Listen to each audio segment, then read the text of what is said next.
Hey everyone, adding a logo to a video is an important step for branding and content identity. A logo helps viewers recognize our content, builds credibility, and makes the video look more professional. Whether we are creating content for social media, YouTube, or business use, a logo can make a big difference. In this video, we will show how to add a logo to a video in Capcut in a simple and beginner-friendly way. This method works for all types of videos and helps us keep branding consistent across our content. The purpose of adding a logo is to establish brand presence without distracting from the main content.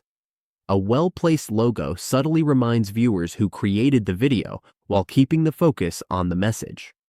In Capcut, adding a logo usually means importing the logo image and placing it on top of the video as an overlay. From here, we can resize it, move it, and adjust the opacity so it blends naturally with the footage. The logo should make our videos look more professional, not take attention away from them. Placing the logo in a corner and lowering its opacity often gives the cleanest results. Now, let's see the easiest way to add a logo to our video. First, open the Capcut application. Once inside Capcut, we create a project by clicking Create Project at the top. Here, we click Import. Now let's click the video and the logo. First, drag the media down to the timeline. After the media is on top, we add the logo using the overlay feature. Now, we can change the size of the logo if needed and place it where we want. Next, click Blend. You will see Blend under the video in the basic options. Click Mode, then click Opacity if you want to adjust it. You can also choose a blending mode like Darken Style and adjust the opacity as needed. If we play the video, the logo is already visible.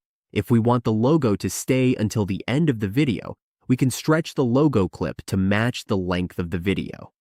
When we play the video, the logo will always be there until the end. Adding a logo to a video in Capcut is a simple but effective way to make our brand stronger and our content look more polished. It helps create consistency and gives our videos a professional finish. As we keep editing, we can try different logo placements, sizes, and animations to see what fits our style. With practice, adding a logo will become a quick and natural part of our editing workflow.